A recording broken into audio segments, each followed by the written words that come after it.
Simt. Labadiena!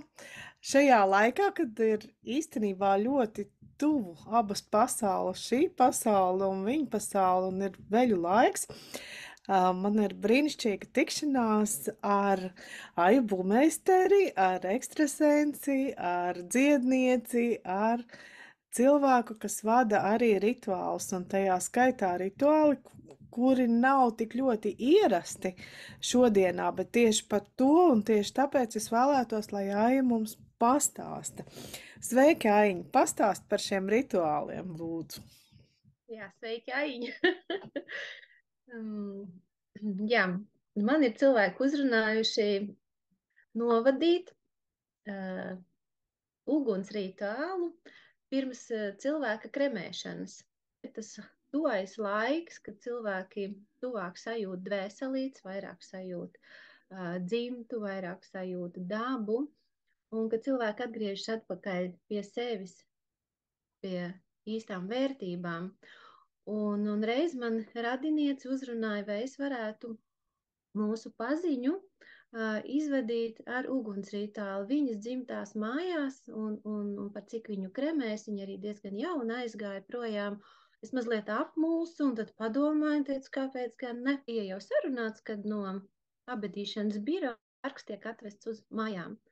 Un ļaudis jau bija sagatavojuši vietu, kur viņu nolikt un izpušķojuši to vietiņu. Tas bija jā, un mēs iekārtojām ar saimnieku vietiņu, kur nav bijis uguns rituāls nekad, uguns vietu blakus zārkam. Un tad arī šo rituālu noturēju. Un tā pieredze ir tik fantastiska, ka tie, kas bija atnākuši uz šo te bēru, kā teikt, ceremoniju, cilvēkos ienāca miers, ienāca tāda sapratne, kas ir kas, jo bēris jau ir dvēseles izlaidums. Un tā bija tā iespēja, ka katrs sarāva turpatās mājās mazos ziediņus, vai kāds jau bija sarūpējis no savas mājas, kam ir, un salika zārkā ziediņus, kāds salika pugunskuru, un bija tāda brīva atmosfēra, kad nebija, kā ir jābūt, piemēram, ja. Un notika spēka dziesmas dziedāšana, kokli spēlēju un ar pat bungas rībināju, un šīs bungas arī izsit no cilvēkiem tos sāpes, kas ir, zaudējot aizgājēju. Cilvēkos ienāca fantastisks miers, izlīmeņojās tāda harmonija, gan savstarpējā, gan arī dzimtā izlīdzinājās attiecības caur šo rituālu, jo uguns sprakšķēja, tas bija mierīgs. No sākuma, protams, liels vējš, un pēc tam nomierinājās laiks, kad saulīt sāk spīdēt, ja, jo arī cilvēki nomierinājās. Līdz ar to daba jau līdzīgi cilvēku enerģijām plūst un atbilst mūsu emocijām.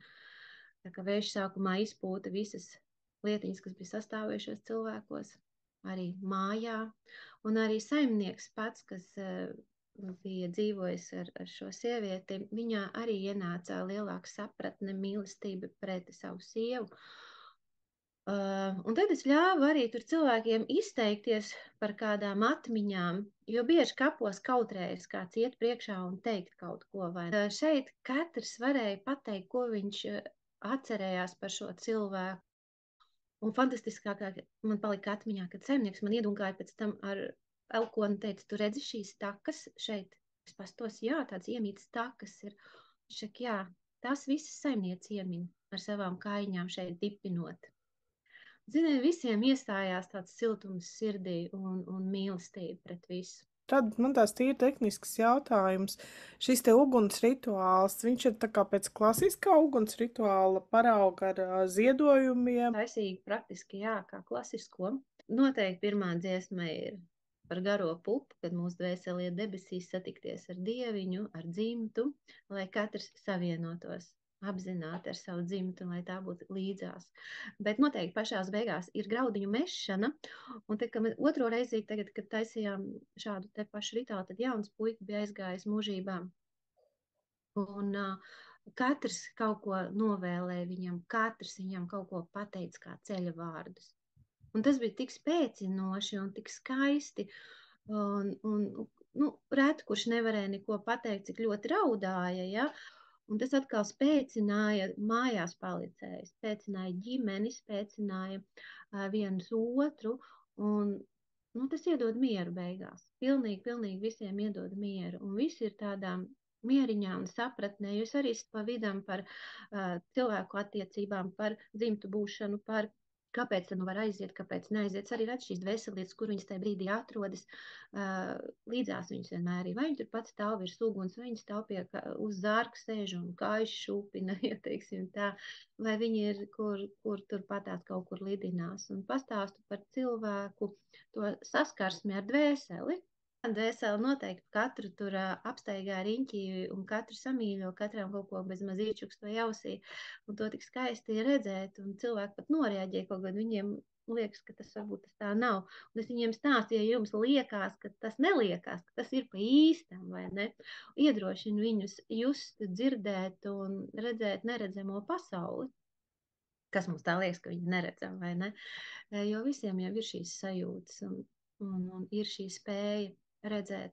Piemēram, bija viena reize interesanti, kapos bija izvadīšana, un kapos gan lasīju par šo cilvēku dzīves stāstu, un varbūt viņam dzīvē nebija tik daudz bijis kāds pateicis paldies par to, ko viņš ir darījis, ja? Un cilvēku bija daudz, un es tagad lasu, un tā dvēsele atlido, un viņa uzsēžās man uz tā papīra un saka, parādi man arī, un viņš ir tik priecīgs, tas bija vīrietis, kas tur ir, kas tur tiešām, un es vairs neredzu burtus, jo tā dvēseles gaisma ir tik spilgti, nu, balta tāda, kad es viņu tā, ej nost, es neredzu, kas tur rakstīts, jo, un es viņu biju izlasījusi vienreiz, bet es jau neatceros no galvas, un viņš neiet nost, viņš uzsēžas uz manas tā, nu, papīra un sēžu, priecājas un tik tādā starā.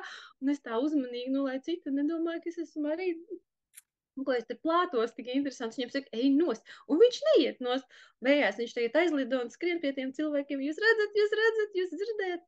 Un vējš pirms tam papūta lapu mazliet uz augšu. No šīs dvēseles tā lapa sasala un paliek gaisā tā stāvot. Un es to lapu vairs nevaru izlīdzināt. Dvēsele ir tā kā ar mieru, ka notiek šis kremēšanas process, jo daudzi baidās, ka caur šo uguni iznīcinot ķermeni, kaut kādā veidā tiek nodarīts pāri vai kaut kā tā. Ko tu varētu pateikt par to? Mm.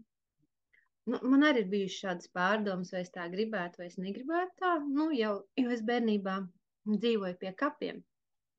Un tad mēs skatījāmies katru dienu gan arī šīs bērnu ceremonijas. Un tad es arī par to biju dzirdējusi jau, kad ir tā vai šādi. Nu, likās atkal, nu tārpi apēda tevi, ja? Kā tev tagad grauzīs tārpi, ko? Un tad ir atkal tā otra galējība par to dedzināšanu. Manuprāt, ja jau ir tāds rituāls veikts, nu, apzināts, un cilvēki jau uz kaut ko kopīgi ir tā kā vienojušies, ka tai dvēselē tad ir viegli jebkurā gadījumā. Varbūt, kad ir arī vajadzīgs pirms tam paprasīt dvēselē, vai viņa gribētu tādu vai tādu. Nu, kā teikt, lai nav pret gribu, bet, nu, citreiz gadās, kad, nu, neviens nav paprasījis vai, nu, ātrāk kāds ir aizgājis nekā ir domāts. Nu, manuprāt, kad ir jāveic dzimts rituāls un kopīgi jāvienojās un dvēseli jānoskaņo uz to. Tā ir mana sajūta. Tā ir mana sajūta. Te nav jau nekas nepareizi un pareizi šai pasaulē, ka mēs varam visam atrast to vidusceļu. Bet galvenais, lai visi jau paliek mierīgi, tie, kas šeit paliek, jo tā raustīšana dvēseles jau ir no mūsu sarunām, no mūsu tās prāta pievilkšanas atkal aizgājušai dvēselē. Nu jā, es arī, nu, esmu stāstījusi, nu, tepat uz vietas, ka ļoti, ļoti cilvēki raud un pārdzīvo. Un es saku, nu, kad vajag nomierināties, lai tā dvēsele var vieglāk aiziet. Un tad kādreiz viena mamīte pienāca, viņa saka, nu, kā lai es tagad nomierinos? Es saku, nu, nevajag jau viņu aizmirst, bet vienkārši, lai tev nesāp pašai tik ļoti, nu, lai notiek šie dziedināšanas mamītei par to, ka bērns ir aizgājis projām, kad arī tai dvēselē ir vieglāk aiziet, citādāk dvēseles paliek te starp slānī, kā es parasti saku, un tad paši baidās no viņām, vai ne, ka viņas te staigā pa pasauli riņķī.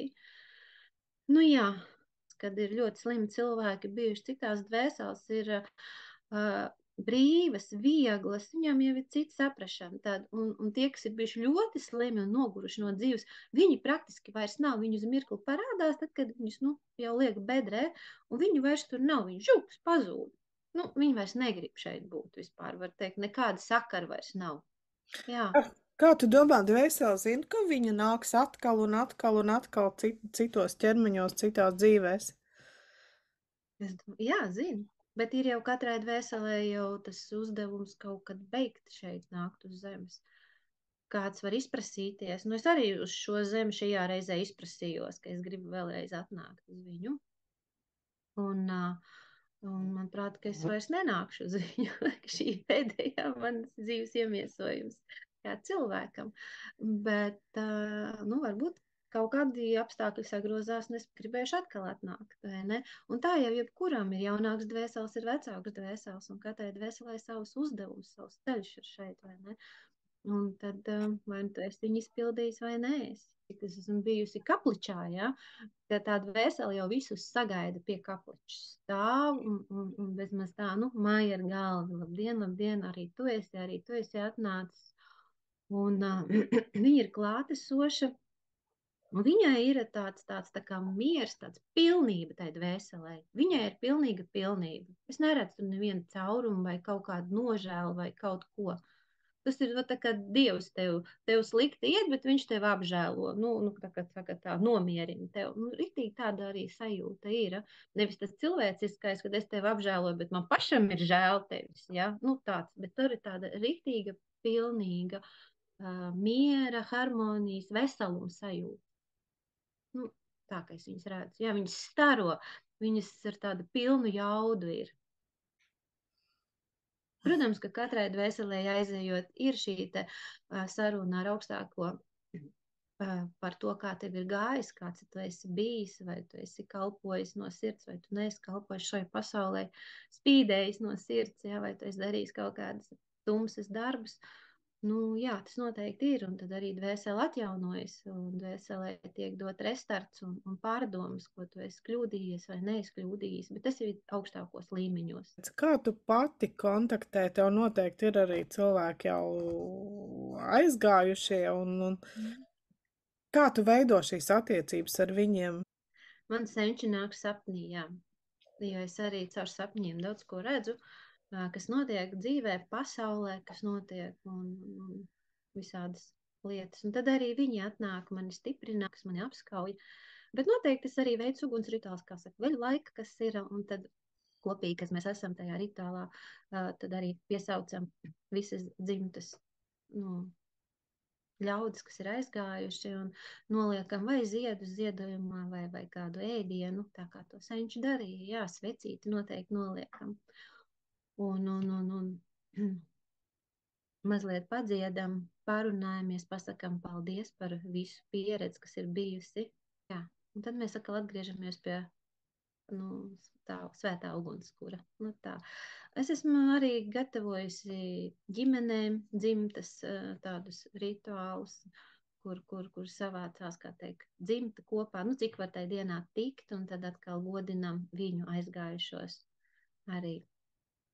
Noteikti viņi ir klātesoši, viņus var redzēt, viņi atnāk.